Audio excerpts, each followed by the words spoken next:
Puji Tuhan, selamat siang. Saudara-saudara semuanya, ibu bapak, apa kabar siang ini? Halo, selamat siang. Iya, senang berarti ada orang di sini. Ya, selamat siang juga bagi saudara-saudara yang mengikuti ibadah live streaming ya lewat YouTube. Saya sangat percaya bahwa ada banyak hal yang memang kita lalui. Kadang-kadang kita merasa, kok harus aku hadapi ini ya? Kok harus begini ya? Kenapa enggak begitu ya? Itulah hidup. Itulah hidup. Yang sering saya katakan, bahwa seringkali kita tidak sadar bahwa Tuhan membawa kita pada sebuah kondisi yang kita sendiri mungkin enggak suka, tapi harus ada di situ. Tuhan bawa kita pada satu situasi yang kita nggak suka, tapi Tuhan merasa memang kita harus melewati itu. Itulah hidup. Karena itu saudara, hari ini saya ingin ajak saudara lihat firman Tuhan, berperang dengan cara Tuhan. Tadi pagi saya katakan, saya pengen buat tema khotbah gaya Medan, ngeri-ngeri sedap. Hidup ini ngeri-ngeri tapi sedap. Dan memang kalau kita mau belajar nanti saudara, apa yang mau kita belajar dari Alkitab, memang ya kok gini ya, kok gini ya, kok gini ya, oh ternyata begini itu. Awalnya kok gini ya, kok nggak gitu ya, kok gitu ya, kok nggak jadi gini ya. Saudara-saudara, mari kita belajar Alkitab dari Keluaran pasal 14. Tuhan akan berperang untuk kamu dan kamu akan diam saja. Tuhan akan berperang untuk kamu dan kamu akan diam saja. Saudara, ini perkataan seorang nabi besar yang bernama Musa yang disampaikan kepada umat Israel, kepada bangsa Israel ketika mereka baru saja memulai perjalanan keluar dari Mesir yang akan menuju tanah Kanaan. Saudara tahu? Perjalanan itu harusnya ditempuh hanya 40 hari saja, tapi sengaja Tuhan bawa muter-muter, memerlukan waktu 40 tahun. Bayangin saudara, perjalanan lamanya 40 tahun. Saudara, kalau menuju satu tempat barangkali berapa lama paling jauh? Saudara ke Amerika 24 jam, udah paling jauh saudara, tapi ini 40 tahun. Nah saudara, tentu ada banyak hal mereka hadapi, ada banyak situasi yang tak terduga harus mereka lewati. Membuat mereka, bagi saya sih agak masuk akal, membuat mereka kadang-kadang jadi panik. Kadang-kadang berpikir kok begini, kok harus begini. Saudara-saudara, pemikiran kita selalu kalau Tuhan mau tolong saya, kenapa enggak bypass aja langsung gitu. Kenapa harus kayaknya disuruh belok ke kiri, kayaknya harus belok ke kanan, harus melewati ini, melewati itu. Kenapa nggak langsung aja sih? Itu maunya kita. Tapi Tuhan punya cara sendiri saudara. Tuhan kata pada umat Israel, kamu diam aja. Tuhan akan berperang. Kenapa? Karena dalam pikiran mereka berkecamuk hal-hal yang saya katakan tadi. Mari kita coba lihat peristiwa ini dalam Keluaran pasal 14. Berfirmanlah Tuhan kepada Musa, maaf saya geser aja nih ya, supaya saudara bisa lebih leluasa. Berfirmanlah Tuhan kepada Musa demikian, katakanlah kepada orang Israel supaya mereka balik kembali dan berkemah di depan Pihahirot antara Migdol dan laut, tepat di depan Baal Zephon. Berkemahlah kamu di tepi laut. Perhatikan. Berkemah di tepi laut. Alkitab mengatakan di sini bahwa Tuhanlah yang menyuruh Musa membawa mereka berkemah di tepi laut. Jumlah orang Israel yang keluar dari Mesir itu selalu dihitung dewasa laki-laki 600.000 orang. Dewasa laki-laki. Kalau tambah dewasa perempuan dengan jumlah yang sama 1,2. Kalau ditambah anak-anak dengan jumlah yang sama berarti 1,8 juta orang. Pergerakan mereka nggak mudah saudara. Tapi Musa harus memimpin rombongan yang besar ini. Dan ketika Tuhan mengatakan, ayo pindah, mereka harus pindah. Dan saatnya mereka disuruh berkemah di depan Baal Zephon di tepi laut. Nah, ternyata ada hal yang menarik. Tuhan katakan atau Musa katakan kepada Tuhan katakan pada Musa supaya disampaikan kepada orang Israel. Maka Firaun akan berkata tentang orang Israel, mereka telah sesat di negeri ini, padang gurun telah mengurung mereka.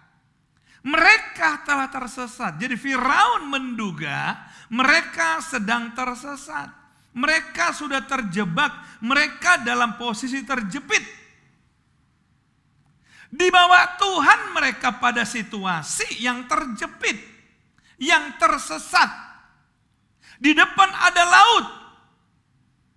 Sehingga ketika Firaun melihat posisi Israel yang seperti itu, Firaun sangat bersemangat untuk membawa mereka pulang ke Mesir. Kenapa sesungguhnya Firaun berusaha bawa mereka pulang? Lihat dalam ayat yang keempat, ketika diberitahukan kepada Raja Mesir bahwa bangsa itu telah lari, maka berubahlah hati Firaun dan pegawai-pegawainya terhadap bangsa itu. Dan berkatalah mereka, apakah yang telah kita perbuat ini? Bahwa kita membiarkan Israel pergi dari perbudakan kita. Artinya apa? Dia kehilangan paling tidak 650.000 karyawan. Berarti ada kegoncangan, saudara, kalau tiba-tiba keluar sekelompok besar orang, 650.000 budak mereka. Berarti stabilitas ekonomi terganggu. Ini yang membuat Firaun mengatakan, ayo kita jemput mereka pulang. Kita bawa mereka balik ke kita. Apalagi sekarang posisi mereka sudah terjepit, sudah terjebak. Cukup mudah begitu. Kenapa? Mereka nggak akan bisa lari, depan mereka ada laut. Ayo kita jemput mereka. Sehingga lihat ini. Kemudian ia memasang keretanya dan membawa rakyatnya serta. Ia membawa 600 kereta yang terpilih. Ya, segala kereta Mesir masing-masing lengkap dengan perwiranya. Artinya apa? Satu kereta itu berarti ditunggangi seorang perwira. Sudah pasti berapa prajurit bersama dengan dia. Saya nggak tahu hitungannya, ada Pak Jafar di sini mungkin tahu. Kalau prajurit, seorang perwira memimpin satu tim atau apa namanya untuk berperang. Berapa kira-kira di bawah dia? Kali 600. Ini menunjukkan keseriusan Firaun.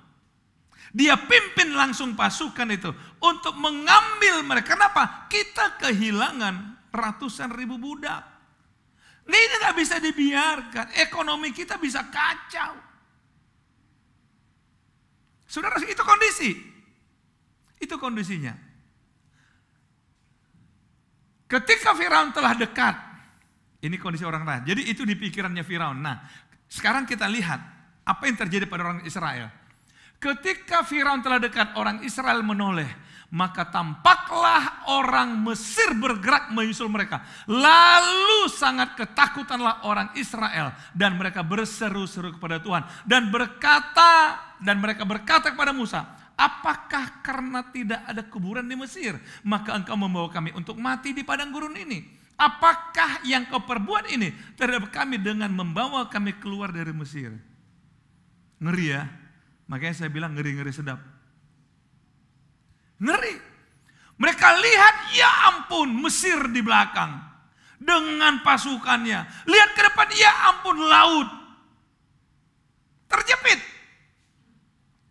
Sehingga mereka katakan apa? Di pikiran mereka berarti mati kita. Sehingga mereka kata apa? Apa tidak ada kuburan di Mesir? Kenapa kami harus dibantai di sini? Dalam pikiran mereka, Firaun bukan datang ingin bawa mereka pulang, tapi Firaun akan datang membunuh mereka di pinggir laut itu. Matilah kita. Saudara-saudara, memang jujurnya kalau kita dalam posisi terjepit, pasti pikirannya langsung ke hal yang negatif. mati kita, mati kita, mati kita. Memang saudara, kadang-kadang kita saudara seringkali membuat masalah itu justru lebih besar dalam pikiran kita.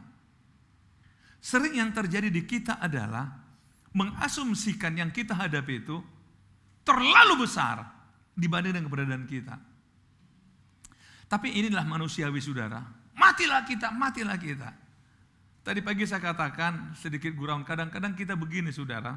Seringkali kita hanya untuk membuat kayaknya lebih serius, lebih seru. Misalnya, sumpah limper belah 7 pun aku gak dapat. Sumpah limper belah 7. Saya pengen tanya saudara yang pernah bilang limper belah 7. Pernah gak lihat uang limper? Itu zaman saya kecil limper itu 5 perak. Ada koin limper, betul gak? Ini belah 7 lagi. Ya ampun. Udahlah gak usah lebay lah. Bilang aja saya gak kebagian, selesai. Sama, matilah aku. Kalau begini siapa yang kuat? Matilah aku. Ya ampun. Kadang-kadang sudah kita kepanikan kita yang membuat masalah itu sepertinya lebih besar. Nah ini target mereka siapa? Musa. Musa, apakah gak ada kuburan di Mesir sehingga kau harus bawa kami ke sini? Saudara-saudara. Dan mereka berkata, apakah tidak ada?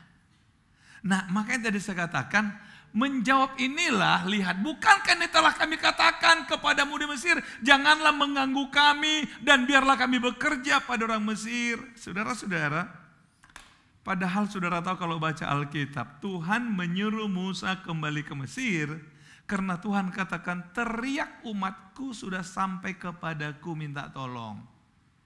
Bahwa mereka mengalami sengsara di Mesir. Karena itulah Tuhan meminta Musa kembali ke Mesir.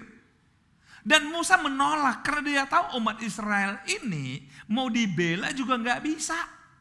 Mau ditolong juga nggak bisa. Karena selalu merasa sudah nyaman dengan kesusahan. Kok bisa ya bahasa saya begitu ya? Nyaman dengan kesusahan.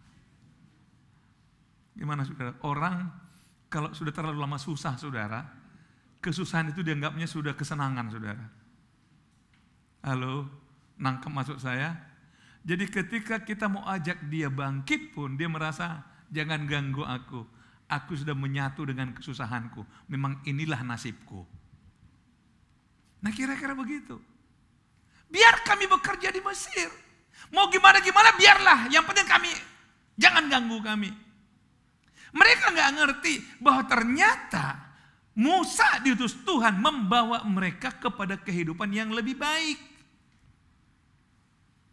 Saudara-saudara, kenapa? Karena mental mereka memang sudah jadi mental budak betul. Bagi mereka yang penting bisa makan cukuplah, gak pernah berpikir lagi yang lebih lagi.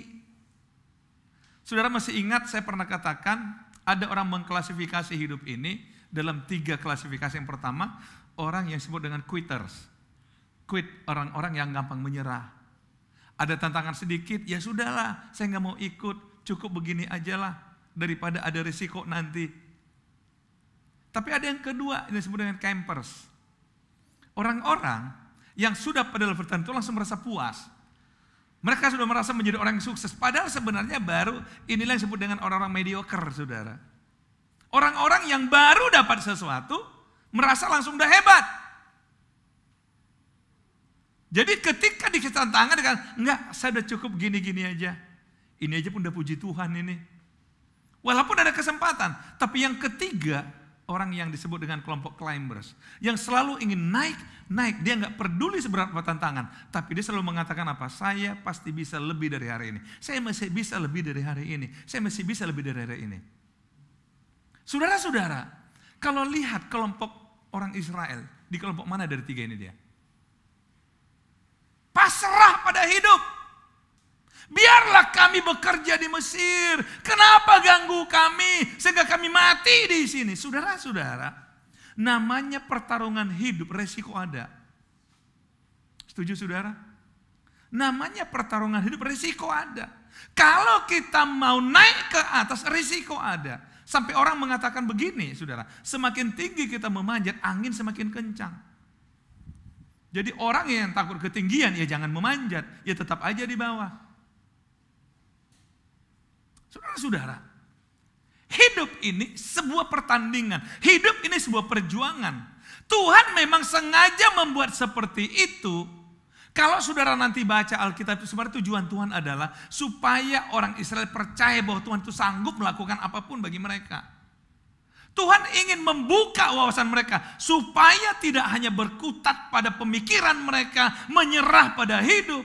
Tuhan tunjukkan bahwa Tuhan bisa lakukan apapun. Kalau saudara lihat peristiwa Israel keluar dari Mesir, ada banyak hal yang mustahil Tuhan lakukan bagi mereka, betul? Minta air tiba-tiba dikasih air dari batu, hanya diketok keluar air. Kemudian makan mereka sekian banyak, Tuhan kasih mana setiap hari. Mereka katakan bosan hanya makan mana, dikasih daging burung puyuh setiap hari. Gak gampang layan 2 juta orang, saudara. Saudara buat pesta undangan 500 aja, 3 bulan persiapan. Gimana saudara? Kalau saudara berani ngundang 2 juta orang buat pesta, Kota Medan loh itu. Gimana saudara? Tapi Tuhan bisa layani gak kewalahan. 40 tahun, 3 kali sehari makan. Halo, siapa yang bisa lakukan itu? Kalau bukan Tuhan. Tapi mari kita kembali kepada peristiwa ini saudara. Ini titik awal. Mari kita kembali. Nah, mengapa Tuhan membawa mereka pada posisi terjepit? Pada situasi kengerian tadi itu. Kembali topik kita hari ini, berperang dengan cara Tuhan. Tuhan ingin tunjukkan kepada umatnya, begini caraku menyelesaikan masalahmu. Yang pertama lihat, kemudian berangkatlah malaikat Allah yang tadinya berjalan di depan tentara Israel, lalu berjalan di belakang mereka. Jadi tadinya malaikat ada di mana? Di depan. Nah sekarang malaikat pindah ke belakang. Tujuannya apa?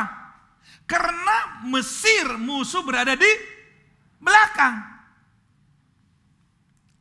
Lalu berjalan di belakang mereka dan tiang awan itu bergerak dari depan mereka lalu berdiri di belakang mereka. Demikianlah tiang itu berdiri di antara tentara orang Mesir dan tentara orang Israel. Dan oleh karena awan itu menimbulkan kegelapan, maka malam itu lewat. Sehingga yang satu tidak dapat mendekati yang lain semalam-malaman itu. Saya terjemahkan dengan singkat. Tuhan membuat benteng pembatas antara umat Mesir, antara tentara Mesir dan umat Israel. Malaikat bergerak ke belakang menjadi tembok. Alkitab mengatakan sehingga orang Mesir harus terhenti di tempat itu karena mereka nggak bisa lewat karena ada kegelapan yang luar biasa. Mereka nggak bisa lewat. Saudara lihat, itu cara Tuhan. Tuhan buat tembok yang menjadi pemisah antara lawan dan kita. Tuhan gak izinkan tentara Mesir menyentuh mereka. Sudah perhatikan, tadi dikatakan dalam Alkitab mereka bawa kereta kuda. Tentu jalannya lebih cepat. Sementara orang Israel sedang berjalan, mungkin juga narik anak-anak, itu lambat. Kalau disuruh lomba lari udah pasti kalah. Tapi Tuhan pakai cara apa? Dibuat tembok pemisah lewat awan gelap. Sehingga orang Mesir nggak bisa bergerak, saudara. Saudara lihat, itu cara Tuhan. Sehingga musuh itu nggak bisa menyentuh. Saudara mungkin dalam peristiwa yang berbeda. Saya pernah punya pengalaman, awal-awal saya datang ke Medan, saya membuka pelayanan di satu daerah, saudara. Tiba-tiba pagi-pagi di pintu depan tempat saya tinggal itu, ada kayak kembang baru disiram. Kembang gitu. Saya nggak paham yang begitu-begitu. Tapi kemudian tetangga mengatakan, berarti tadi malam ada orang ingin celakai kamu. Tadi malam berarti ada orang buat sesuatu di sini, ingin celakai kamu di dalam. Dan ternyata saudara, saya bisa keluar dengan sehat. Karena saya yakin, dia bisa buat sesuatu, tapi Tuhan buat tembok. Sehingga nggak bisa menyentuh saya. Saudara-saudara, mungkin kita nggak pernah sadar. Bisa saja pernah ada orang merancang yang jahat kepada saudara. Saudara nggak tahu. Tapi kenapa sampai hari ini engkau masih sehat? Saya yakin karena Tuhan buat ada tembok di situ. Sehingga dia nggak bisa menyentuh saudara. Amin saudara. Saya percaya. Itu kan janji Tuhan. Dia menjaga kita seperti biji matanya. Jadi saudara harus sadar. Atau mungkin saudara pernah tahu juga. Ternyata ada orang yang mencelakai saudara. Saya pernah juga dulu dapat ancaman. Zaman dulu sih belum ada WA. Dulu masih pakai SMS. Ancaman bahwa saya akan dibunuh. Dibunuh bukan karena saya buat salah saudara, tapi karena ada peperangan rohani begitu. Dia mau bunuh saya dengan cara santet dan sebagainya. Ketika saya baca, saya ketawa. Waktu itu ada jemaat bersama dengan saya. Dia tanya, Pak, kok Bapak ketawa baca SMS? Saya kasih SMS-nya. Kok diancam dibunuh Bapak ketawa? Saya bilang, memangnya kenapa? Loh, ini kan Bapak mau disantet. Saya bilang, santet aja. Tapi Tuhan jaga saya, saudara. Artinya begini, yuk, yakinlah, malaikat kalau dalam kondisi aman, malaikat depan kita, menuntun kita melangkah. Tapi kalau ada bahaya, malaikat pindah ke situ, saudara.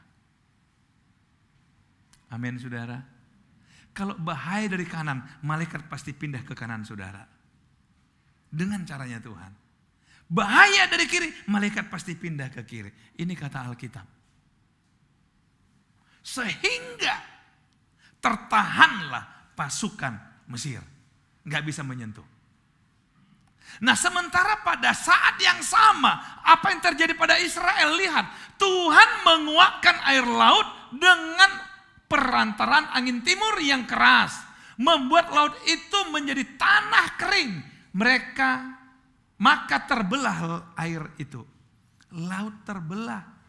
Hei, laut itu tidak hitungan 10-20 cm. Tapi mungkin 10 meter paling rendah. Mungkin 50 meter bisa dalamnya laut, betul? Tapi Tuhan bisa tiba-tiba dalam malam itu. Sementara malaikat menahan dengan kegelapan tentara Mesir. Maka saat yang sama Tuhan buka jalan bagi Israel. Tadinya mereka di pinggir laut gak tahu mau buat apa-apa. Mereka akan mati kita. Tapi ternyata Tuhan buka jalan. Laut tiba-tiba terbelah, kering. Ketika engkau merasa enggak ada jalan, Tuhan pasti buka jalan bagimu. Dengan caranya Tuhan. Tuhan enggak pernah kehilangan cara, saudara. Tidak ada tangan manusia yang bisa melakukan itu. Tidak ada kemampuan manusia yang bisa melakukan, tapi Tuhan melakukan itu. Supaya apa? Supaya umatnya bisa lepas dari ancaman. Supaya umatnya bisa selamat dari ancaman. Makanya saya katakan tadi, ngeri-ngeri sedap, cocok judulnya kan? Halo? Ketika saudara, ada Mesir. Tiba-tiba Tuhan buka jalan depan. Wah, ada jalan nih. Sedap tapi ngeri. Karena kiri kanan ini air nih. Gimana saudara? Saya nggak yakin saudara kalau di sini masih bisa menyeberang dengan sukacita. Pasti, kalau tiba-tiba menyatu, gimana ini? Aduh. Tapi Tuhan lakukan itu. Tuhan punya cara untuk menyelesaikan apapun yang kita butuhkan. Tuhan bisa buka jalan. Dan yang menarik, yang ketiga saudara saya dapat di sini, di ayat 23-25, lihat. Orang Mesir mengejar dan menyusul mereka, segala kuda Firaun, keretanya dan orang yang berkuda sampai ke tengah-tengah laut. Jadi akhirnya setelah orang Israel sampai di seberang, maka Tuhan buka tembok awan tadi.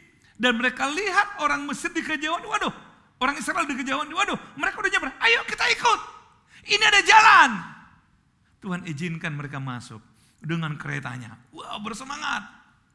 Bersemangat.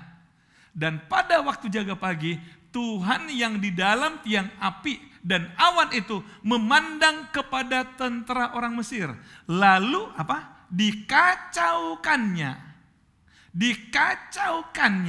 tentara orang Mesir itu. Ia membuat roda keretanya berjalan miring dan maju dengan berat. Sehingga orang Mesir berkata, sebenarnya mereka katakan, marilah kita lari meninggalkan orang Israel. Sebab Tuhanlah yang berperang untuk mereka melawan Mesir. Tapi terlambat saudara. Mereka sudah ada di tengah laut. Mereka ingin pulang gak bisa. Karena tujuan Tuhan buat seperti itu adalah, Musa katakan kepada mereka, orang Mesir yang hari ini kamu lihat, tidak akan pernah kamu lihat lagi selama-lamanya. Artinya apa? Orang Mesir yang selama ini menyusahkan kamu, sampai kapanpun tidak akan lagi nyusahin kamu. Karena apa? Firaun dan pasukannya akhirnya tenggelam di laut. Berfirmanlah Tuhan kepada Musa, ulurkanlah tanganmu ke atas laut supaya air berbalik meliputi orang Mesir, meliputi kereta mereka dan orang-orang mereka yang berkuda. Perhatikan, Musa mengulurkan tangannya ke atas laut, maka menjelang pagi berbaliklah air laut ke tempatnya, sedang orang Mesir lari menuju air itu. Demikianlah Tuhan mencampakkan orang Mesir ke tengah-tengah laut. Gimana saudara? Dramatis sekali ya kisah ini ya. Tapi Tuhan lakukan itu. Tuhan lakukan itu. Apa yang saya ingin katakan pada saudara? Percayalah, tidak ada yang secara kebetulan di hidup ini. Kalau Tuhan izinkan engkau masuk pada situasi yang mengerikan, tidak ada gunanya menyalahkan siapapun. Tidak ada gunanya menuduh siapapun sebagai penyebab itu. Lebih baik kita berdiam diri dan berkata kepada Tuhan, Engkau yang izinkan aku ada di kondisi ini. Tuhan, Engkau yang izinkan aku harus mengalami ini. Aku sangat percaya di tempat ini pun Engkau tidak akan tinggalkan aku. Engkau akan buka jalan bagiku. Engkau akan menjaga aku dan buka jalan bagiku. Sehingga aku bisa melewati fase yang berat dalam hidup ini. Amin saudara. Amin. Tidak perlu kita mulai ke sana kemari, bicara ini, bicara itu. Tidak perlu kita mengatakan matilah aku, enggak perlu. Lebih baik berseru kepada Tuhan. Dan lihat bagaimana Tuhan menolong saudara. Saya pernah katakan kepada saudara, berapa banyak peristiwa dalam hidup engkau sudah lewati. Dan nyatanya sampai sekarang saudara masih bisa hidup. Masih bisa melampauinya. Kalau di masa lalu engkau bisa melewati, yakinlah di masa depan pun engkau bisa melewatinya. Bersama dengan Tuhan. Amin. Tidak ada yang berat di tangan Tuhan. Selama kita bersama dengan Tuhan. Sekali lagi, Tuhan memberkati kita.